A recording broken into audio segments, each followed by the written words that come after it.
Bienvenidos a Canker Podcast, hablemos de cáncer. Soy Diego Díaz, oncólogo médico. Soy Omar Ruiz, cirujano oncólogo.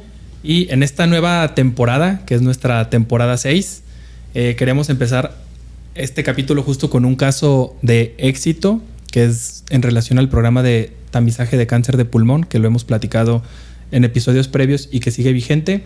Y para esto tenemos un invitado especial, que es el doctor Gerardo Sánchez.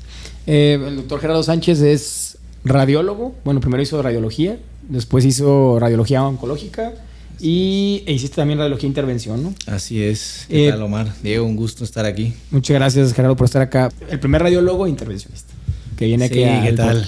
Sí, es fácil que nos confundan, pero primero hice radiología, imagenología hoy en día.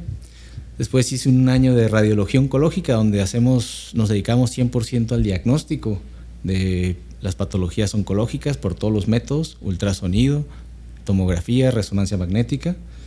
Y posteriormente hice otro año de radiología intervencionista. En este caso ya nos enfocamos en las cuestiones terapéuticas de los pacientes. En general, en este caso fueron oncológicos, pero para todas las especialidades. Pero son procedimientos todos mínimamente invasivos, guiados por cualquier estudio de imagen, llámese ultrasonido, fluoroscopía o tomografía.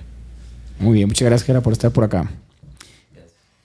Platicando sobre esto del cáncer de pulmón, más adelante les vamos a contar lo del caso de esta persona que vino y que es una historia de éxito. Pero bueno, hemos visto que el cáncer de pulmón, de forma muy general, es el número 1 a nivel mundial, tanto en incidencia como en mortalidad, y en nuestro país es el número 3 en mortalidad. Entonces, claramente es un problema de salud pública y que, a diferencia de otros programas de detección oportuna como mama, próstata, colon o cuello uterino, no está tan difundido. Y parte de lo que queremos hacer también con estos episodios es fomentar esta difusión, que la gente se acerque y que pueda tener algo similar a lo que vamos a contar en el caso a continuación.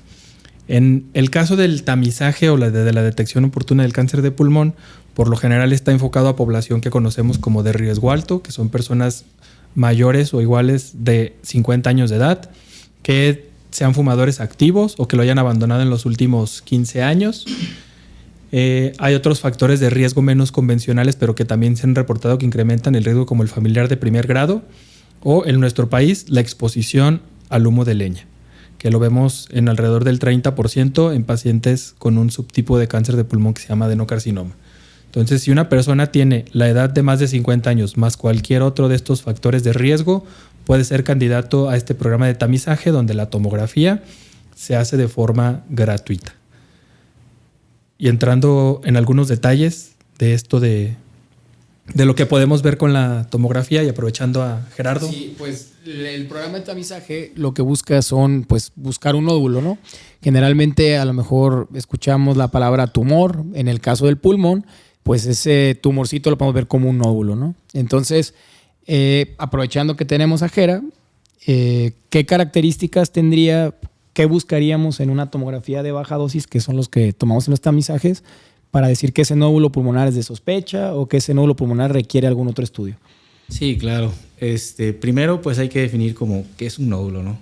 Lo principal. Un nódulo es una lesión circular o irregular, pero la característica es que tiene que ser menor de 3 centímetros. Cuando ya es mayor, ya cambia nombre y le llaman masa, pero en este caso tiene que ser menor de 3 centímetros. ¿Qué es lo que más nos fijamos? El componente sólido es principal. Hay una parte que en la misma tomografía se usan unidades Hounsfield para ver si es aire, agua, grasa o sólido, ¿no? Ese componente sólido, cuando es mayor de 6 milímetros, nos empieza a orientar a una característica de sospecha. Otra es la irregularidad de la morfología, o sea, que no sea circular completamente, sino que sea como espiculadito, que haga como si jalara el tejido de al lado. Eso también nos habla de algo de sospecha. La ubicación, si es central o periférico, realmente no tanto, nos habla más de los subtipos, pero no nos da una orientación a si es algo maligno o benigno. Y otra característica importante es que si se le hace un estudio de seguimiento, que crezca. Si eso crece, es todavía más orientativo a que es algo de sospecha. ¿Qué nos reduce las características de sospecha? Las calcificaciones, y más cuando son centrales. Cuando está parcialmente calcificado o es una calcificación central, nos baja sustancialmente la sospecha. Pero esas tres principales, creo que es el tamaño de la porción sólida, la irregularidad de su morfología y el crecimiento. Son como las características principales. ¿Y qué tal el volumen? ¿Qué dices del seguimiento? Digo que algo que pueden hacer en comparación de tomografías. Como tú dices, cuando tienes ahí como que la duda que pueda ser de sospecha, no sospecha, tú lo dijiste, una cosa es seguirlo, ¿no? Darle un seguimiento y ver que crezca. Ahí, ¿qué hacemos con...? ¿Qué nos orienta? La volumetría, sí, si aumenta en su volumen, también nos habla de sospecha, totalmente. Nosotros como tal medimos, le llamamos en un solo plano, es una imagen 2D, pero hay que recordar que son estructuras tridimensionales. Entonces, de igual forma, el volumen si crece como tal la lesión, ¿no? Entonces nos habla de sospecha. Muy bien. Y una vez que se hace, pues ustedes tienen una clasificación en la cual, de acuerdo a estas características de que del componente, del tamaño, nos dicen, pues es el UNRATS 1, 2, 3, 4, ¿no? Claro. Y con esto, pues viene la sugerencia de qué hacer a continuación. Entonces, en algunas ocasiones les vamos a decir que pues, se repite al año, que quizás la mayoría de los casos en el programa o en los estudios de tamizaje. En otros casos vamos a solicitar o a recomendar que se repita el estudio en 3 o en 6 meses, pero en algunos casos tenemos que hacer un diagnóstico porque quizá tiene estas características que comentas y queremos obtener un diagnóstico. O sea, te hablamos y te decimos, oye, Jera, pues encontramos un nódulo en este caso, ¿qué opciones para diagnóstico nos puedes dar? Sí, como diagnóstico, pues es la tomografía y en su caso el PET-CT, ¿no? Ver si es un nódulo hipermetabólico. Sin embargo, pues para hacer el diagnóstico definitivo, poner el apellido, nombre y apellido, se necesita el tejido, la cuestión histopatológica, ¿no? Y esa únicamente se obtiene ya sea a través de una biopsia o de un procedimiento quirúrgico, una cirugía. Nosotros como radiólogos intervencionistas podemos ofrecer la cuestión de tomar la biopsia. La biopsia es un procedimiento mínimamente invasivo. Hoy en día la incisión es menor de 1 centímetro, medio centímetro. La aguja es casi el grosor de la punta de una pluma. Es lo suficientemente delgada para reducir el riesgo, que ahorita los vamos a platicar, del procedimiento al mínimo, pero suficientemente gruesa para que el patólogo nos pueda dar el diagnóstico, tener una muestra suficiente. ¿Qué es lo importante en esta cuestión de las biopsias? La localización del nódulo y el tamaño.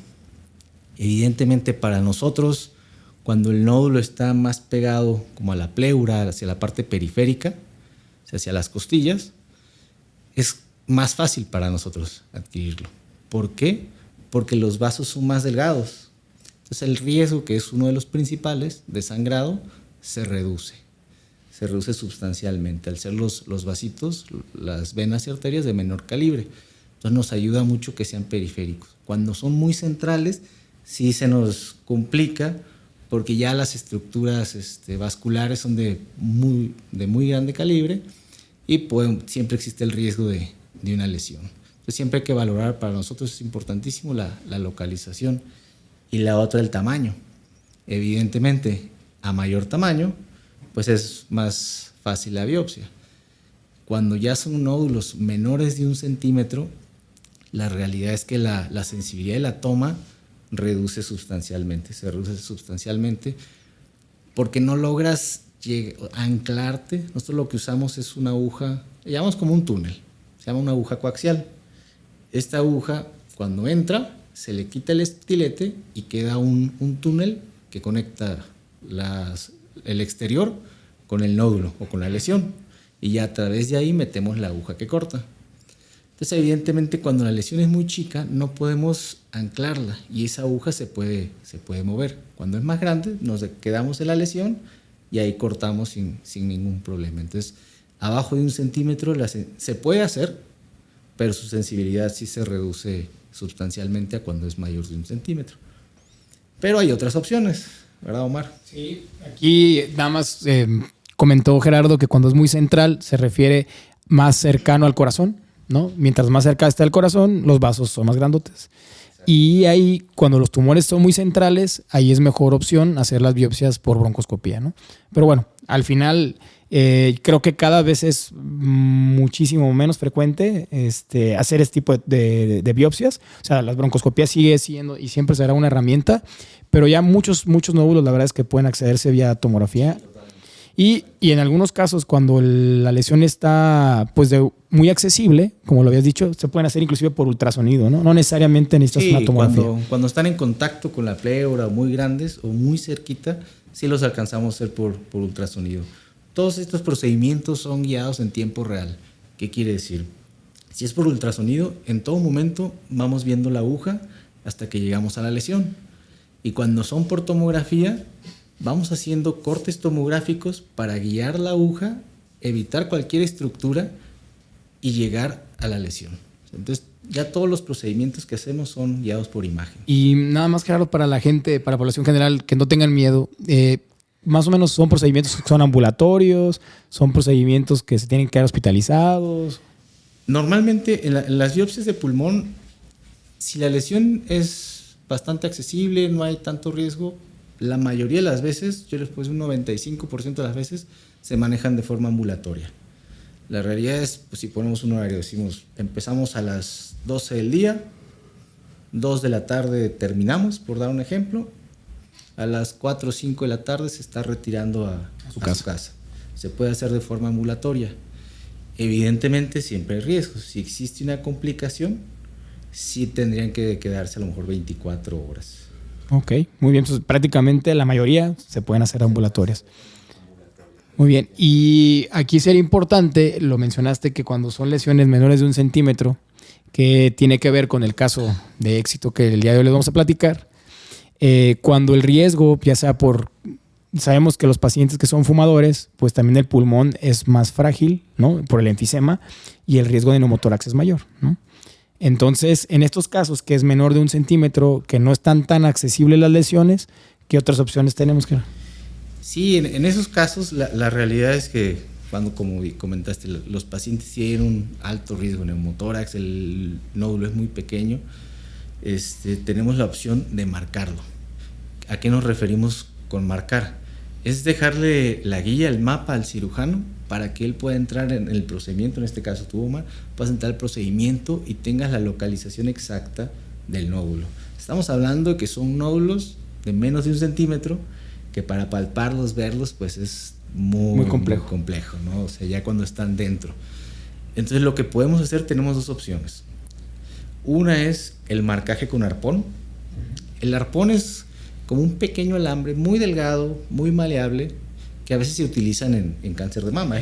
Exactamente, que es donde más comúnmente se utilizan, pero en este caso se introducen igual que la aguja para la biopsia, guiados por la tomografía hasta que llegamos al nodulito y ahí lo liberamos.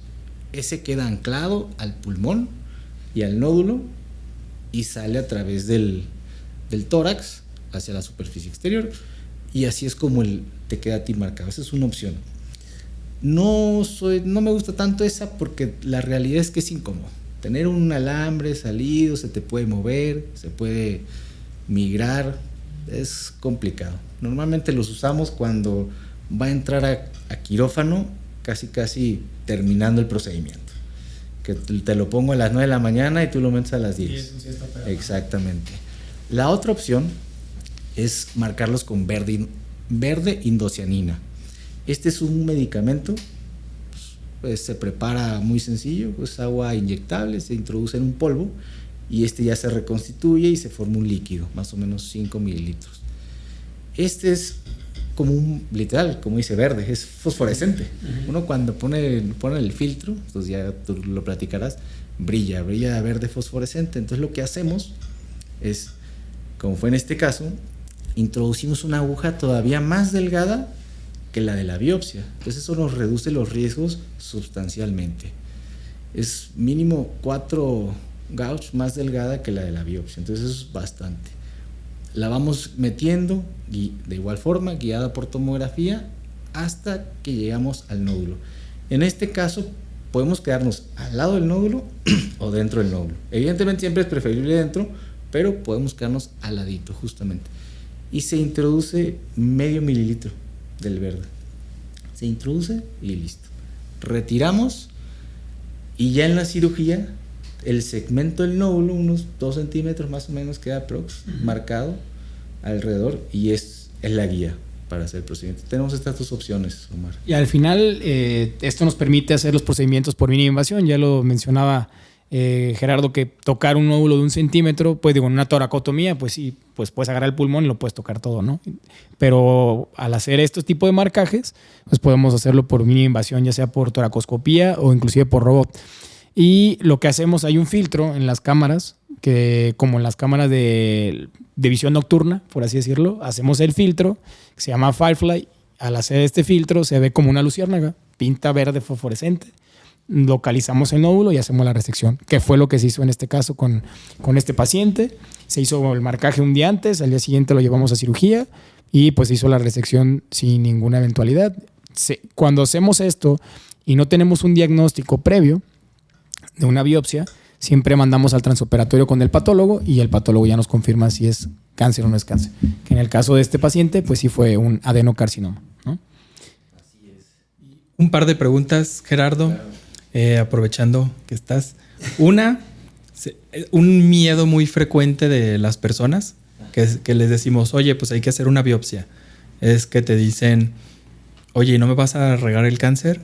Ya lo hemos platicado en otros, pero creemos que mientras más se repita, creo que es mejor. Entonces, una es, oye, si me hacen la biopsia no se va a regar el cáncer. Y la otra, ¿cuáles son los riesgos? O sea, en la mayoría de los casos ya nos dijiste que se va a hacer ambulatorio y que se hace seguro y que se evalúa.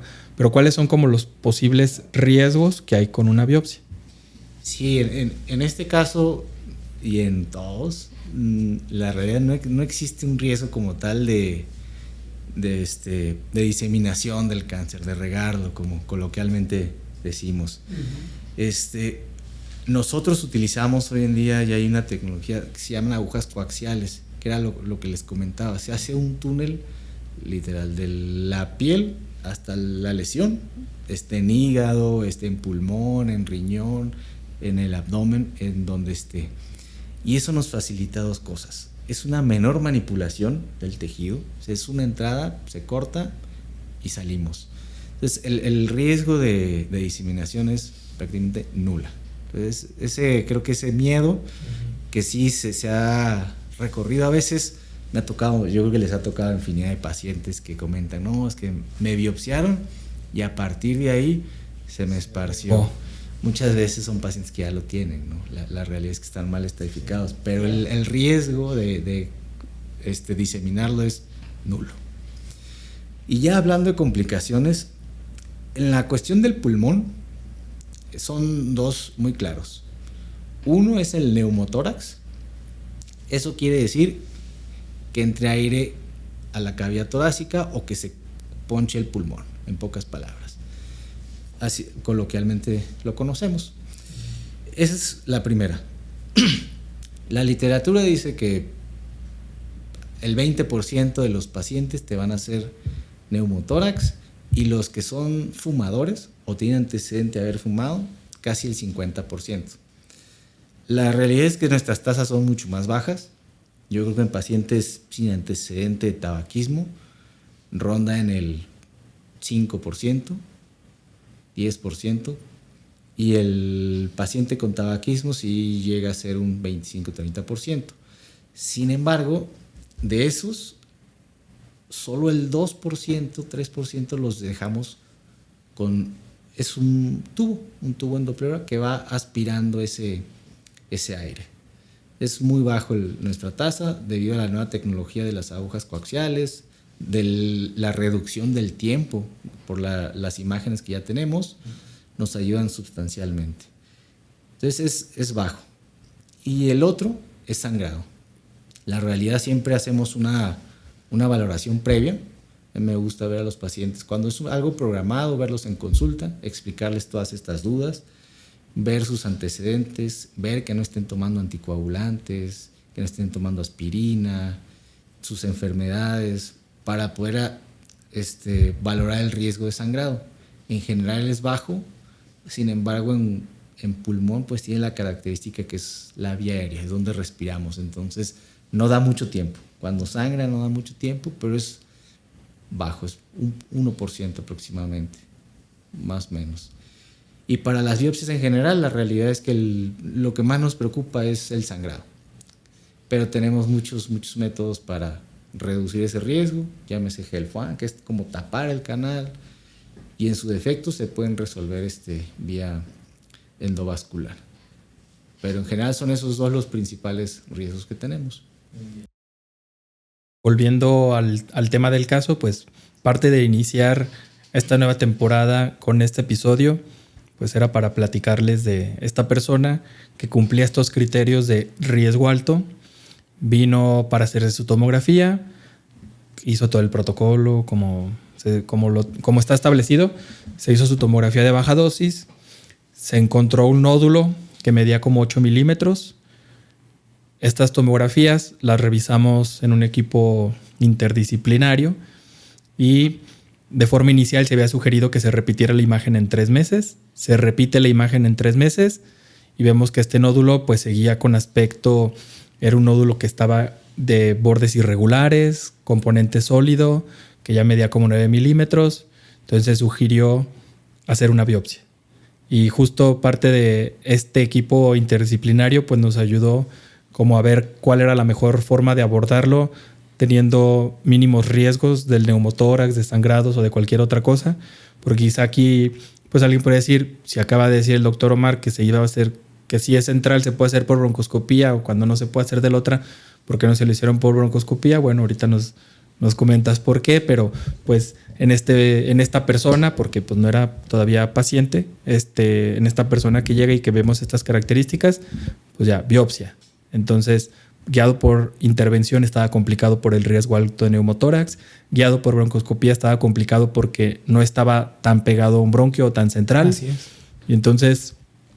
Y al final lo que decidimos fue en el equipo marcarlo, justo por el tamaño, o sea, de que se podía biopsiar, porque si se podía marcar, pues se podía biopsiar. Al final no, ese no era el tema era los riesgos, ¿no? Que tenían de poder presentar un neumotórax, y al final creo que más que el riesgo, porque bien lo habías comentado, se puede resolver la mayoría, era la sensibilidad y la especificidad de que esa biopsia probablemente no nos hubiera dado el diagnóstico, porque el foco de tumor era muy, muy pequeño. Estamos hablando de milímetros, menos de 1 centímetro.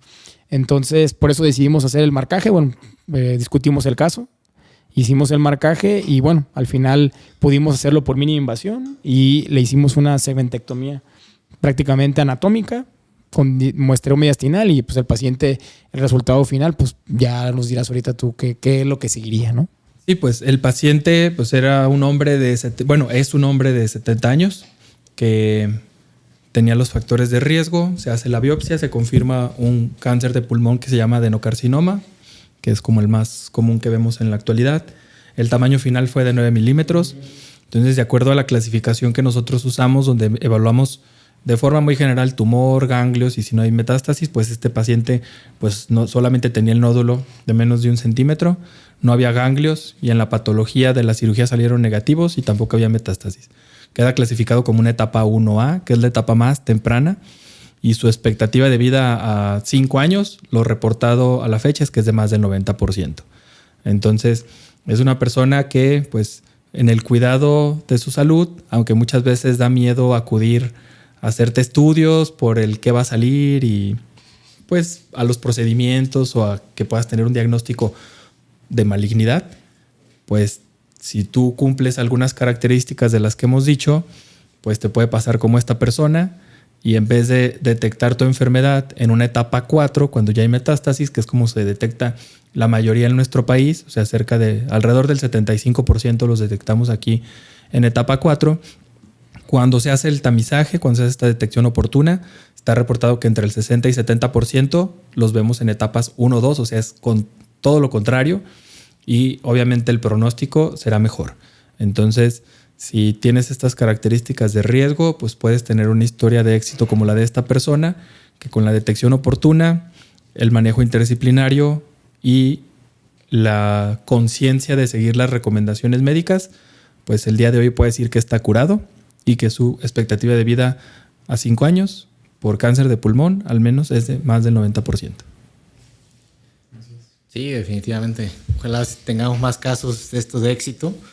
La realidad creo que la radiología intervencionista está para apoyar a todos. Es un campo que a lo mejor a nivel mundial tiene unos 50, 60 años, pero en México tendrá 25 años estructurados como escuela. Entonces es una especialidad relativamente nueva que está para apoyar. Donde más brillamos, creo yo, es en la parte oncológica.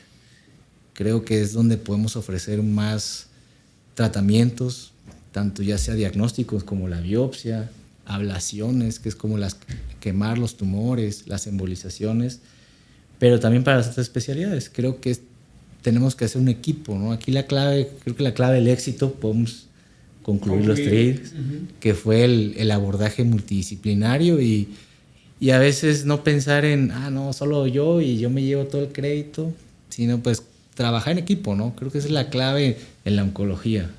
Sí. Quizá se me faltó comentar de lo que me decías del seguimiento. Digo, otra de las cosas también, de las ventajas de detectarlo de forma oportuna, es que otro de los miedos, además de que cuando te haces la tomografía es o de que me salga un nódulo y que si es cáncer, ¿qué voy a hacer? Pues bueno, te curas. Y otro de las cuestiones que a veces te dicen es que si me sale un cáncer me van a dar quimio, me van a dar radio o algo. Pues bueno, pues también les comentamos aquí que en tumores que son tan pequeños como el de esta persona, por lo general se vigilan. O sea, ya no hay quimio, no hay radio, no hay más que la vigilancia por su equipo médico y pues se pueden librar también de esto si ese es otro de sus pendientes. Esos miedos. Y pues bueno, para cerrar, ¿algún otro mensaje final? Creo que el que nos diste estuvo súper bueno. Sí, o sea, ¿quieres dar otro mensaje? No, realmente eso era, creo que el punto clave de esta plática, ¿no? Que creo que, como dijimos, el éxito es el trabajo en equipo. No, a veces puede haber estos egos, ese egoísmo dentro del gremio médico, pero al final del tiempo estamos para los pacientes y buscamos lo mejor para ellos. Y espero que podamos generar más casos de éxito como el de este paciente. Muy bien. Muchas gracias, Gerardo. No, gracias a ustedes. Gracias, por la invitación. Gerardo. Y ya antes de gracias, cerrar, Gerardo, por estar. Gracias por estar. Okay. Tenemos algunas peticiones en los comentarios, que no crean que no los vemos. Por ahí nos pidieron que hablemos de cáncer de vejiga, entonces espérenlo en esta temporada. Hablemos de cáncer de vejiga. También por ahí pidieron el dato de una de las nutriólogas que nos acompañó en un episodio recientemente. Ya está, ya tienen esa respuesta a la persona que lo puso. Y finalmente por ahí otra pregunta de algo relacionado a unos tumores que se llaman sarcomas, que también lo vamos a resolver acompañados de un patólogo en esta temporada para que la sigan escuchando o viendo si es en YouTube. Si es en YouTube. Y bueno, recuerden que este podcast es informativo. Si desean más información o bajo cualquier síntoma de sospecha, acudan a un especialista certificado. Siempre hay algo que hacer. Recuerden que en CanCare, tu lucha es nuestra lucha. Dale me gusta, deja tus comentarios sobre los temas que quieras escuchar, de los que tengas incertidumbre y con gusto lo vamos a resolver. Te comparto nuestras redes sociales, @canker.oncología, en Facebook, síganos en Instagram, en TikTok, en @canker oncología en YouTube y pues nuestro sitio web que es canker.com.mx. O nos puedes contactar vía WhatsApp al 33 15 19 47 00.